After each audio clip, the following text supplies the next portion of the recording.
Hi there, I'm Shan Holderness, and welcome to Health Unraveled.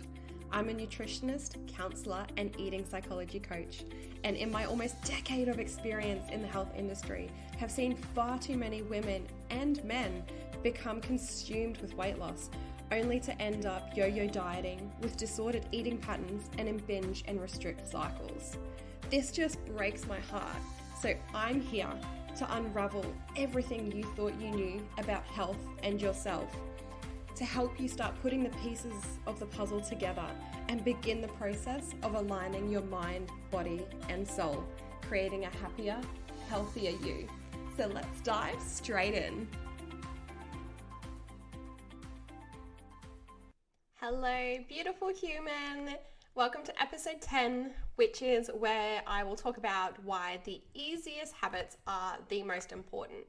But first of all, to our card reading, I have had such incredible feedback from doing these card readings, receiving messages from people saying thank you and how it really resonated with them. So it's definitely something I'm going to continue doing, and I'd love to hear if you have a similar experience. Today, I drew from the Work Your Light Oracle cards. I'm often drawn to this deck a lot more often, which is why recently that's mainly been where I've been doing the card readings from. And today I called Warrior Woman, and it says, have you answered your deepest calling?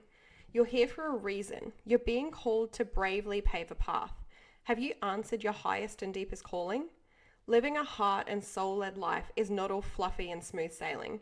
Living a heart and soul-led life requires courage to triumph over fear. So often our fears are the gatekeepers to our greatest gifts, and the more resistance we have towards answering a call, the more important it is to our soul's growth. Sometimes fear is an indication that we're facing the right way. Joan of Arc was known for her courage and her famous line, "I'm not afraid, I was born to do this." But the thing about courage is that it's not possible without fear. So if you're feeling afraid, what is needed is courage, and courage comes from living from the heart. Think of your fears as opportunities to expand, rather than things that are holding you hostage. If you look at your fears in this light, then as uncomfortable as it might feel, it's actually a sign that you're on the right track. Such a beautiful card. Oh my gosh. And again, so in line with the topics that I'm talking in my Next Level You 6-week intensive program about, in terms of really tuning in to who you are and listening to your intuition and learning how to do that, so that you can stand up for yourself, and so that you know when you reach discomfort, whether it is the right place to move forward into it and embrace it, or whether it is a sign to try a different avenue. And that's very, very important when we're talking about habits, right? Changing habits is uncomfortable. It is not the easiest thing to do, excuse me, which is why so many of us struggle with it. Now, today I'm talking about why the easiest habits are the most important. And to sum it up, essentially, the easiest habits are the most important because they are the easiest to do. They're also the easiest not to do. They're the easiest things for us to avoid. So say, for example, instead of saying, I'm going to get up and I'm going to walk every single morning, 7 days a week, no excuses. If you were simply to say, I'm going to put my shoes by my bed every single night before I go to sleep, that is so easy. Rarely will there be something that can stop you from taking the 30 seconds to grab your shoes and put them at the end of your bed. And if your shoes were there when you woke up, you'd probably be a bit more likely to then go for a walk more often than not. But what we do is we're like, oh no, that's too easy, I'll be fine. And then we wake up and then we don't walk. And then because we've got ourselves in this all or nothing mindset of going all in, the moment that we don't follow through on that, our brain's like, oh, there we go, you failed again. See, you can't do it. I told you so. And it looks for this reconfirmation as to why you cannot do it, because chances are there's been so many things that you've tried before that may have failed. Now, I'm not talking to everyone, but certainly if you're listening to this podcast, I'm sure that you can resonate in some capacity. I'm sure that you've been there, and that's why you're drawn to listening to my podcast or looking at my content.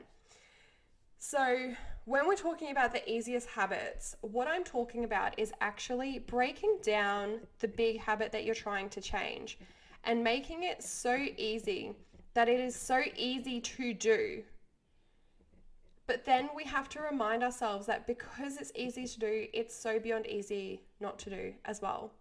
And the greatest change comes from the smallest, seemingly insignificant things that we do day in and day out. When we can change those things, that's when we're actually going to have the greatest impact. Is the small, seemingly insignificant things. So rather than looking at this massive life overhaul and setting yourself up for failure because you're pushing yourself into a place of panic, rather than a slight discomfort. And then when we reach that panic zone, when we try and do too much at a time, we come out of our comfort zone, we go straight to our panic zone. That's hard, that's scary. Our brain does not like that at all, and we'll retreat straight back to where we're comfortable. And your brain will be like, see, that's why it's so bad out there. Let's stay here in our comfort zone. It's so much cozier here. It's so much happier and content because I know what to expect. This is one of the biggest mistakes that we make when we are setting goals, when we're trying to change habits, is that we do too much at a time. Some people can respond really well to that. I would say in my experience that is a minority, because most people that I work with, so it's a bit of a biased opinion, struggle with making those very logical decisions because there's a lot of deep-rooted emotional thoughts, habits, and beliefs behind that are actually driving our actions. So if you can break that goal down into the smallest, easiest part and start doing that consistently, not perfectly, but consistently. If you can do that consistently, you start to actually prove to yourself and to that part in your brain that you are capable, that you are able, and that this is okay. And you go from your comfort zone into slight discomfort. So you want to change something that's going to cause you the least amount of discomfort to start with. So you can start edging into it rather than taking yourself, because we have phases, right? We have our comfort zone, which is where we live because it's comfortable. So that's nice. But growth doesn't come from here. Growth comes from discomfort. But that doesn't mean that we need to be causing ourselves great discomfort constantly. If we do that, then we go to panic. And like I said, from the panic zone, we're straight back to our comfort zone. And we're actually setting ourselves up for failure when we're trying to do that. And this is where that all or nothing approach comes in. Now, if you are an all or nothing person, you're not alone. I've been there. Our brain wants to go there. It seems to make more sense because we're going to get to the finish zone quicker, or so we think. And so we go all in, and then it's hard. And so we go to nothing, which is back to our comfort zone again. And like I said before, each time we do this, it reconfirms those thoughts in our brain that we can't do this. It's not worth it. Our brain's one job is literally to protect us and keep us alive. That's what we have a brain for. And so it's constantly looking for ways to do this. And the way it protects us is from feeling hurt again. And so if we've failed over and over again because we've been an all or nothing person and we're going round and round in circles, your brain will literally tell you, hey, let's not do this. Let's sabotage it ourselves, because I'd rather that I sabotaged it myself than I actually put everything into it and failed anyway. And this is a pattern that I see so often. And the other thing with this is when we're all or nothing people, we often put a lot of restrictions on ourselves at one time. So that all in comes from an all in of restrictions or punishment, as opposed to an all in of honoring ourselves, which still can lead us into that panic zone no differently. And so again, we're causing ourselves complete discomfort by changing so many things, and complete discomfort by punishment and restriction. When at any point in your life have you felt good through punishing and restricting yourself? I don't know at any point whether I felt good for punishing or restricting myself. I can't think of any circumstance when that's been the case. However, I have felt incredibly different, incredibly better when, my really goodest English there, right? I felt a lot better when I have changed things out of honor to myself, because I know what I deserve and I know that I'm worthy of feeling good every single day. But if you're new to this concept, starting at the tiniest bit at a time, showing yourself that you can do this. If you, rather than setting yourself up, say, I'm going to train every single day this week, if you simply just say, I'm going to put my gym clothes on, that is all. There's no expectations of you to do any more than just put your gym clothes on. That's so easy to do. It's not as overwhelming. It's not as hard. It's not as scary. There's not as much anxiety. If we can do that consistently, then we show ourselves, I can do it. And if you can do this for 3 weeks, let's look at 2 scenarios. If we do an all or nothing mindset where we say, I'm going to train every single day in the gym. And so you start off week 1, maybe you go Monday, maybe you go Tuesday, maybe you even go Wednesday and Thursday. Something comes up Friday, the weekend comes, and then Monday you've got to start all over again. But because you told yourself you're going to go every single day, you feel like you've already failed, whether this is consciously or subconsciously. And so then maybe you manage to go Monday, you push yourself, but it's really, really hard. There's a lot of anxiety. Something comes up Tuesday, oh look, we failed again. And from here, oftentimes we haven't even made it all the way through our 2nd week.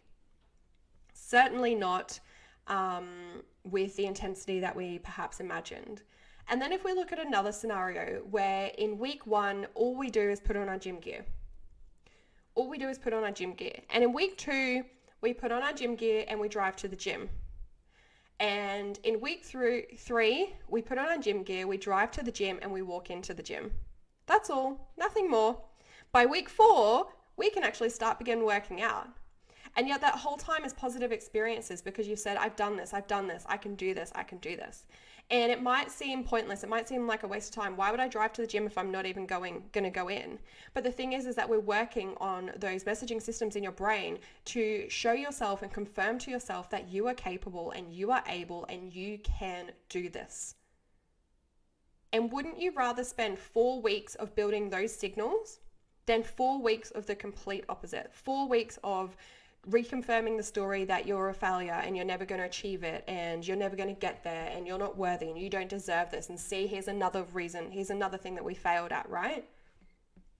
And this is coming from the absolute depths of my heart, where I hate seeing people disappointed in themselves because they've put all of these expectations on themselves to have this absolute complete life overhaul, and it's not the reality of how this goes. And I would beg you to ask yourself, how many years have you been trying to make these changes in your life?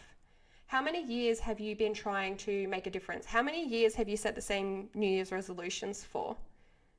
What if you just took 4 weeks to build up that consistency and that reminder in your brain that you are capable and you can do this? What if that was the thing that completely transformed your whole journey? And this is why the easiest habits are the most important, but they're the most overlooked as well, because they're so easy to do and they're so easy not to do. Now, this is something that you can use the habit tracker for that I linked into last week's podcast. You can use the habit tracker to tick off, yes, every day or 3 days a week even, I put on my gym clothes when I planned to. I did the thing that I told myself I was going to do. It might have been slightly uncomfortable. You might have even felt slightly silly, and that is okay. But each time you do this, you're confirming that you can do it. You are capable and you are worthy. You can achieve anything that you set your mind to. And that's my message to you for today. I will speak to you again next week. If you loved this episode, please let me know by leaving me a review or sharing this with your friends. It's so important for me to get this information out to those that need to hear it. So your feedback means the absolute world to me. And also, if you have any topic requests, hit me up with them too.